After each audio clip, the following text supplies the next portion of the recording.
Umar Ibn Al-Khattab, the second caliph of Islam, is remembered not only for the vast expansion of the Muslim world under his leadership, but more importantly for the structure, morality, and justice he infused into governance. His rule from 634 to 644 CE transformed a young religious community into an organized state with institutions whose influence continues to resonate across the world.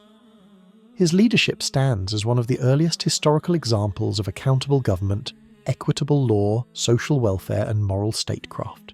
While Umar did not engage with the Western world as a political bloc in the modern sense, his policies, correspondence, treaties, warfare conduct, and diplomatic engagements directly interacted with regions today considered part of the West, namely Byzantine Syria, Roman Christian populations, Egypt, and administrative thought that later passed into Europe. His leadership indirectly shaped the early foundations of political ethics, state institutions, and human rights vocabulary long before those concepts were articulated in Western political philosophy. Umar came to leadership under nomination from Abu Bakr, a moment that was initially met with concern by some companions because of Umar's well-known firmness. Yet once the burden of state responsibility rested on him, his personality recalibrated. He maintained severity toward injustice but displayed gentleness toward the people. His rule became known for three dominant themes: 1. Personal humility and moral example; 2. Institutional justice; 3. Collective welfare responsibility. He rejected authoritarian distance. Unlike rulers who governed from palaces, Umar governed from within society. He wore patched clothing, refused excessive guards, travelled without royal entourage, and ate coarse bread despite overseeing one of the world's most wealthy empires. His lifestyle was not ascetic theatre, it was administrative strategy. Umar understood that class separation between the government and the governed produces structural corruption. By refusing privilege for himself, he ensured that state offices were understood as public trusts, amana, not personal entitlements. One of Umar's most transformative contributions was the development of state bureaucracy. The Arabian Peninsula before Islam relied on tribal governance, which was charismatic but decentralized. Umar established structured institutions, diwans, including Diwan al-Jund, military registry, Diwan al-Kharaj, land tax administration, Bayd al-Mal, formal state treasury, public census, postal routes, intelligence networks, and provincial governance systems. These were not simply tools of expansion, they were infrastructure to sustain justice at scale. Under his rule, every soldier was registered, every citizen entitled to welfare recorded, every public expense logged, and every governor monitored. If empire was Umar's most visible legacy, justice was his most enduring one. His legal philosophy was uncompromising. No one, even the ruler, the governor, or his own family, stood above the law. Umar reorganized the judicial system so that judges, qudat, operated separately from the executive power of governors. This was groundbreaking. Historically, many ancient civilizations tied the judiciary directly to kings or regional rulers. Umar severed that chain so legal verdicts could not be manipulated by political influence. He appointed judges known for integrity, not tribal prestige. Among the most famous was Qadi Shurai, who later became known for ruling against powerful officials without intimidation. This arrangement mirrors the modern Western concept of independent judiciary, but Umar implemented it over 13 centuries earlier, driven not by political theory, but divine accountability and public justice. Umar personally appeared in court when complaints were raised against him. On one occasion, he and Ubay ibn Ka'b disputed in a case. The judge requested evidence from Umar just like any citizen, and Umar accepted the procedure. The fact that a ruler could be summoned to provide testimony against a civilian claimant redefined political legitimacy. Umar monitored provincial leaders through systematic oversight. When he appointed a governor, he documented the person's existing wealth and assets beforehand. Upon completion of their tenure, assets were audited. If unexplained increases were found, the excess was seized and returned to the Bayt al-Mal.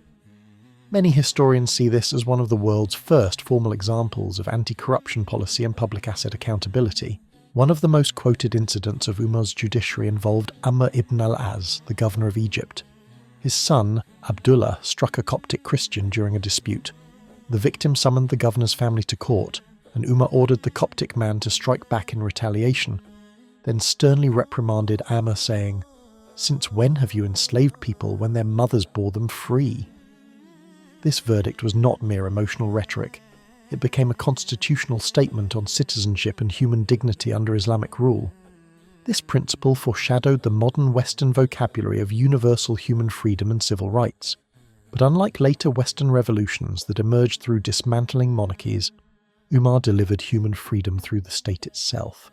The early Islamic expansions under Umar brought Muslim governance to lands that today form part of the Western world's historical identity, especially in the Levant and Egypt, which were under Byzantine, Eastern Roman rule.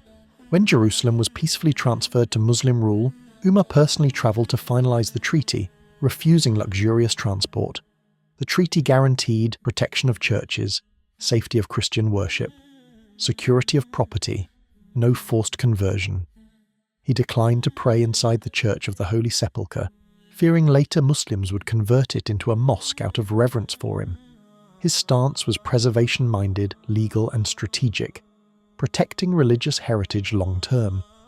This treaty later circulated in Christian chronicles and influenced early European perceptions of Muslims as treaty keepers, contrasting heavily with the conduct seen in later crusades. Umar ensured Muslim armies adhered to strict ethical codes during conquest. He forbade harming civilians, monks, non-combatants, crops, or places of worship, rules documented in Islamic military law. These codes would later influence European writers studying Islamic governance during the Middle Ages, when Muslim Spain became a conduit for Islamic administrative, philosophical, and scientific thought entering Europe. Umar sent letters and envoys to major global leaders, including the Sassanid emperor and Byzantine political command. Though he did not correspond with Europe as a cultural political region, since the concept did not exist yet, his treaties governed millions of Roman Christian citizens in lands stretching into Mediterranean regions historically tied to Europe. His conduct became part of a broader political memory that influenced later Islamic European interactions, especially visible in medieval Andalus. While Umar is not usually cited directly in Western political textbooks, scholars of comparative governance acknowledge that several state principles central to Western political thought appear clearly in Umar's rule. Concepts in modern Western governance influenced by Umar include independent judiciary, anti-corruption auditing, social welfare state, equality before the law, protection of minorities and human rights. These concepts emerged centuries later in Europe through civil conflict, reformation or revolution. In Umar's case, they emerged from governance by conscience, not governance by rebellion. Umar expanded justice beyond courts into economic rights. He introduced public stipends for citizens, infrastructure investment, roads, canals, wells, food distribution during famine, Ramadan year, regulation of markets to prevent exploitation. During the famine of 638 CE, Umar suspended the had punishment for theft because necessity had stripped moral agency. This demonstrated deep legal understanding. Justice must consider context, capacity and survival before punishment, a concept later adopted in modern legal theory as mitigating circumstances. People perceived Umar not as a distant sovereign but a public official. His leadership created unusual social psychology. The poor felt heard, the powerful felt watched, the public felt safe from injustice. The state feared Umar more than the public feared the state. Citizens admired him not because he avoided confrontation, but because he confronted injustice on their behalf, especially against powerful offenders. Yet people also tasted his mercy. When orphans ate, Umar smiled. When taxes were delayed during difficulty, Umar wrote policy revisions. When governors erred, Umar corrected them without destroying them. He was perceived as harsh only by those who benefited from injustice. To everyone else, he was safety. Umar Ibn Al-Khattab was not simply a ruler who administered an empire. He was a ruler who redefined what a state answers to. His governance anticipated justice structures later associated with Western political philosophy, yet his system did not emerge from rebellion or secular constitution. It emerged from worship, responsibility, and moral accountability before God.